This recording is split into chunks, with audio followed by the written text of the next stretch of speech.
La palabra populismo ha surgido con fuerza en los últimos tiempos. Curiosamente, ni siquiera está en el diccionario de la Academia Española. Sí está popular y otras palabras similares, pero no populismo.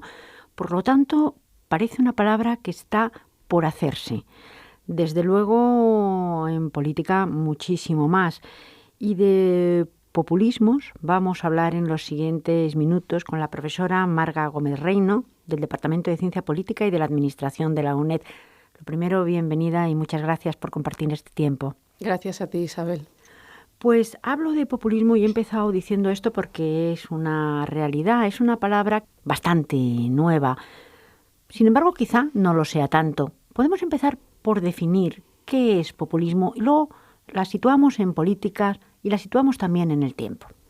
De acuerdo, creo que es una magnífica pregunta que requiere de una síntesis forzosa porque en los últimos tiempos, podríamos decir incluso en los últimos 30 años, se ha producido una proliferación de análisis y estudios sobre el populismo. Estos análisis coinciden en algunos aspectos y en otros no a la hora de definir el fenómeno. Tenemos también que distinguir que se trabaja sobre populismo como movimiento, como teoría, incluso como Estado nacional popular, y a veces es difícil conseguir que todos estos elementos se puedan conjugar en una sola definición, en una sola explicación. Es cierto que en los últimos tiempos el auge del análisis del populismo como un discurso se ha convertido en moneda común en el mundo académico. En particular, los trabajos de Ernesto Laclau y Chantal Mouffe. Este análisis del populismo como discurso se centra sobre todo en el análisis del pueblo como sujeto político y la relación antagónica que se produce en el discurso entre la élite o las élites y el pueblo. Dicho esto, simplemente quisiera retomar esta idea que planteabas al inicio porque efectivamente si seguimos el recorrido histórico del fenómeno, hay incluso algunos autores como Chantal del Sol que hablan de populismo en la democracia griega, unido en este caso al concepto de demagogia. También es cierto que si nos movemos estrictamente en el análisis de movimientos populistas ha habido desde el siglo XIX, en Estados Unidos, en Rusia incluso. Digamos que ha ido evolucionando el propio concepto a medida que se han ido desarrollando distintos fenómenos asociados con el pueblo y el papel del pueblo en los distintos regímenes, en particular la democracia. Si hablamos de democracia y luego hablaremos de esta relación entre populismo y democracia, pero quizá al hilo de lo que nos está explicando hay que decir que si surge a finales del XIX, por ejemplo, en Rusia, parece que tenga también algo que ver pues hasta con el movimiento bolchevique o tenga algo que ver con esa revolución del pueblo hacia arriba. Sin embargo, la palabra populismo sí es verdad que parece mucho más reciente, mucho más de acuño reciente. En Latinoamérica lo conocíamos, el peronismo, el chavismo y otros, en esta relación de unas características además bastante determinadas. Esta lucha del pueblo hacia las instituciones, normalmente con un líder carismático que lleva esto adelante. ¿Esto se sigue dando? ¿Estas características son reales? Es cierto que si alargamos el periodo histórico que analizamos, por fuerza vamos a incluir populismos de muy distinto corte. Si estamos hablando del populismo en América Latina, en el caso peronista o de Vargas en Brasil, estamos hablando de un Estado nacional popular que integra a unas clases sociales determinadas. En el caso del chavismo, estamos hablando de algo que ya analizamos de alguna manera como neopopulismo, porque se trata de, en el caso venezolano, de una respuesta a la desintegración de un sistema de partidos consolidado, de un régimen político democrático, que el régimen del punto fijo que funcionó durante efectivamente 30 años, y en el caso del chavismo nos encontramos ya con un neopopulismo con un populismo en América Latina que luego van a retomar otras experiencias, en particular en Bolivia y en Ecuador. Y el caso del peronismo, porque acabamos de ver cómo los últimos neoperonistas, digamos, en el caso de Cristina Kirchner, acaban, digamos, de perder unas elecciones relativamente hace poco. Es cierto que en el caso argentino, que es el que yo menos conozco, tiene una complejidad que se deriva de la herencia peronista recurrente en la política argentina y en el sistema de partidos, que ha hecho que sea muy complicada la institucionalización de un sistema de partido representativo, digamos que es una de las cuestiones que se plantea precisamente con el auge de estos populismos en América Latina. Curiosamente, también el populismo, por ejemplo, se ha dado en países como Egipto, quiero decir, diferentes y de culturas también diferentes. Si vamos ahora mismo a Europa y quizá también a nuestro país y a los nuevos movimientos populistas que han surgido con fuerza y en relativamente poco tiempo, vemos características a veces comunes y a veces también bastante diferentes. El caso español es un caso diferente a otros países de Europa. Quizá podríamos hacer una analogía con Grecia. Bien, si me permites, quisiera pasar antes por la experiencia europea en su conjunto, porque lo que es característico de Europa es que el populismo va a surgir, en particular en la última generación de la derecha radical, unido precisamente a esta derecha radical populista. Entonces, en el caso europeo, tenemos una expansión de partidos en prácticamente todos los países de Europa Occidental y de Europa del Este con este tipo de características y está vinculado de forma muy clara al auge de la derecha radical. En el caso latinoamericano que comentábamos antes, las fronteras ideológicas se difuminan mucho más. En el caso europeo, surge efectivamente, como decía, esta derecha radical populista y ahora sí me permito entrar a valorar otros casos que quizá podrían representar una izquierda populista en el ámbito europeo. En este contexto hay dos casos que claramente podrían entrar dentro de este esquema, que serían el de la coalición de partidos Syriza en Grecia y el caso de Podemos en España. Creo que es muy importante distinguir entre la teoría populista, efectivamente, cómo empezábamos hablando, un concepto de populismo que explique qué es exactamente, si una práctica discursiva, una forma de movilización, etcétera, y por otro lado, una práctica populista y una clasificación, etiquetado de los fenómenos. En este sentido, la práctica de Syriza y de Podemos ha ido en la dirección de reivindicar el papel del pueblo, de la gente, contra una élite o una casta, en el lenguaje de Podemos, y efectivamente en el etiquetado de los fenómenos podemos ver que ninguna de las dos formaciones se siente muy cómoda a la hora de autodefinirse como populista. Dicho esto, la trayectoria de ambas es diferente, porque Syriza se crea en el 2004 y durante prácticamente una década no habla del pueblo griego, no moviliza en este sentido, sí que tiene una política claramente en contra de la situación económica griega y posteriormente las políticas de austeridad, etcétera, pero digamos que la práctica populista es posterior. En el caso de Podemos sí que es claro este vínculo del discurso populista en contra de la casta y reivindicando las demandas populares. Lo que quizá llama aquí la atención esta reivindicación en contra de la casta es que la casta son prácticamente todos los otros o casi todos los otros. Y en una democracia, ¿cómo se puede conjugar? Porque evidentemente si yo estoy en contra de casi todos los demás, tengo muy poco juego democrático. Me refiero luego para pactos, me refiero luego para entrar en lo que es el juego democrático. Es una pregunta muy interesante que conjuga dos cuestiones diferentes. La primera, la relativa al discurso populista y el papel del antagonismo, del conflicto en el discurso es fundamental para construir identidades. Y es eso lo que ha buscado esta formación política.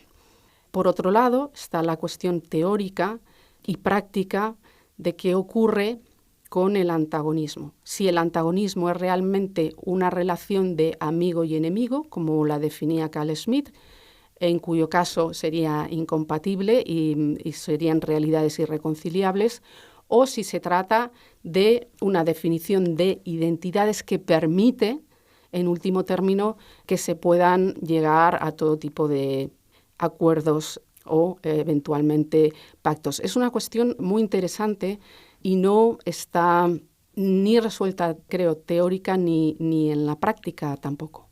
Porque en el caso, por ejemplo, de Syriza, y este sí es un caso que hemos visto clarísimo, el pacto, que es un pacto real, es de un partido populista y de izquierdas con un partido nacionalista y radical de derechas, porque este es el pacto que hay ahora mismo en Grecia.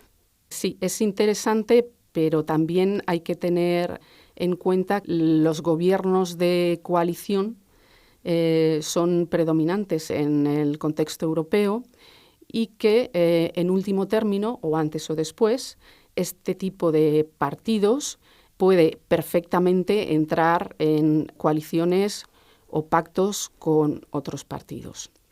Es curioso también, por ejemplo, volveremos al caso español, pero por ejemplo se me ocurre en el caso francés o hasta en el caso alemán. En el caso francés porque tampoco hace mucho tiempo que en unas elecciones, creo que eran municipales o de departamentos, pues parecía que la derecha radical tenía bastante importancia, como que podía ganar, aunque luego no fue así.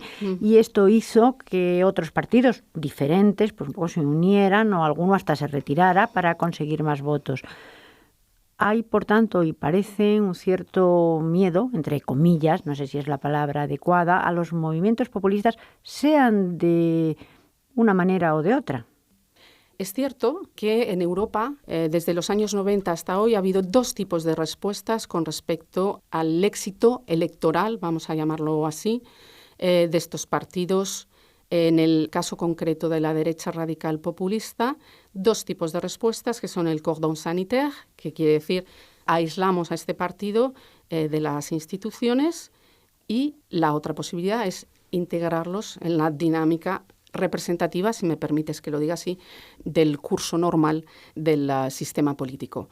En el caso, por ejemplo, austríaco o en el caso italiano, se hizo una aproximación o se llegó a un tipo de acuerdo que incluía este tipo de partidos. Por ejemplo, en el caso francés o en el caso belga, se ha mantenido a rajatabla el cordon sanitaire a lo largo de mucho tiempo. En concreto, en las últimas elecciones francesas, lo que ha ocurrido es que se ha reproducido el cordon sanitaire en la segunda vuelta. ¿Por qué? Hay que tener en cuenta siempre el sistema electoral y el diseño de las instituciones. Y en el caso francés, en la segunda vuelta permite que estas alianzas entre partidos, podemos decir, tradicionales, se reproduzcan para que las fuerzas como el partido de Marine Le Pen queden, digamos, marginados de las instituciones. Está claro que el caso español es el primer caso del que hablaba, es decir, una integración completa. Partidos como Podemos han conseguido pues una representación parlamentaria importante y están en las instituciones y, por supuesto, van a estar en las instituciones de una manera o de otra, con mayor o menor relevancia. Volvamos un poco a este concepto más amplio y a por qué quizá la mentalidad de los distintos países pues también crean movimientos populistas diferentes. ¿Esto tiene que ver un poco con esta idiosincrasia de los países o más bien con el momento político en el que surgen? Ciertamente la historia cuenta mucho a la hora de entender qué tipo de demandas, qué tipo de planteamientos se incorporan dentro de estos partidos, porque básicamente estoy hablando de partidos. Pero yo diría que, por ejemplo, en el caso de la derecha radical populista en Europa, nos encontramos con una realidad muy homogénea en este momento. La xenofobia, la islamofobia, la lucha contra la inmigración, el antieuropeísmo, en todas sus vertientes, salvo la simbólica de somos europeos, ha calado mucho y ha hecho que sea un mapa fundamentalmente homogéneo en Europa. Y en el caso, y volvemos a España, de movimientos populistas, porque hemos hablado de Podemos, pero tenemos, por ejemplo, y esto es una pregunta porque no sé cómo lo podríamos calificar, por ejemplo, movimientos como la CUP en Cataluña, ¿serían movimientos populistas o más bien movimientos antisistema? ¿Cómo los podríamos definir?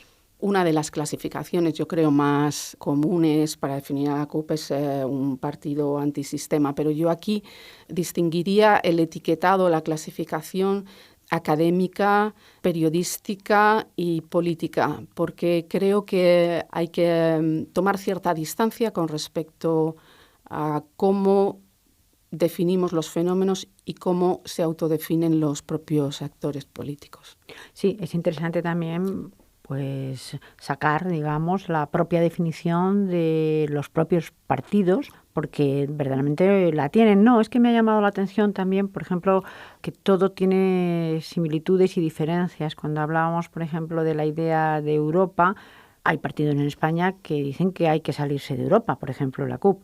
Curiosamente, en eso sí coinciden con otros movimientos europeos que muy distanciados en otras cuestiones, sin embargo, en esta están de acuerdo. Sí, los extremos se tocan evidentemente en la cuestión europea, digamos, el análisis de la integración europea, sus beneficios y sus costes para los respectivos países. Los extremos se tocan porque efectivamente el euroescepticismo es un elemento común tanto de la derecha radical populista como de los partidos que hemos estado llamando partidos de izquierda populista. En este sentido, añadiría que desde un punto de vista empírico, sin embargo, son más euroescépticos los partidos de la derecha radical populista y que la vanguardia euroescéptica, lo que conocemos los politólogos como vanguardia euroescéptica, es la derecha radical populista, teniendo en cuenta que el análisis y la crítica del proceso de integración es bastante similar en los dos casos. Y ya casi para terminar, hay algo que se ha dicho a lo largo pues, de esta conversación que también me ha llamado la atención. La propia palabra populismo a estos partidos en general no les gusta. ¿Han explicado por qué no les gusta? ¿Por qué consideran que tiene un rasgo peyorativo? Bien, estoy pensando en el libro de Chantal Mouffe y Íñigo Rejón, Construir Pueblo, y otro tipo de análisis, que el rechazo de la etiqueta populista en ocasiones es más pragmático y político que una cuestión de identidad. Porque desde un punto de vista teórico sí que las teorías sobre el discurso populista y el papel del pueblo y toda la relación antagónica que se establece entre el pueblo y las élites o la casta está ahí. Pero el rechazo a la etiqueta es porque tiene un coste. Tiene un coste porque el populismo, como dice la propia Chantal del Sol, es una acusación. Es una acusación y tiene costes a la hora de difundir el propio mensaje entre la población. ¿Y se resuelve de alguna manera pues esta aparente contradicción cuando el populismo se convierte en élite? ¿Cómo se resuelve esta contradicción? Por ejemplo, vemos el caso chavista en Venezuela. Al final, pues quien manda, quien está arriba, quien da las órdenes es la élite y, sin embargo, están dentro de este movimiento populista. Son ellos mismos populistas. ¿Cómo se resuelve esta contradicción? Si es que se resuelve. Es un proceso político en el que, digamos, podemos analizar desde los primeros pasos de la movilización política hasta la integración en las instituciones y la representación política. No sé en qué medida en el caso español esto se va a producir o cómo se va a producir, pero evidentemente lo que sí hay es un paso hacia las instituciones y hacia la representación institucional. Pues muchísimas gracias, profesora Gómez Reina. Muchas gracias, Isabel, a vosotros.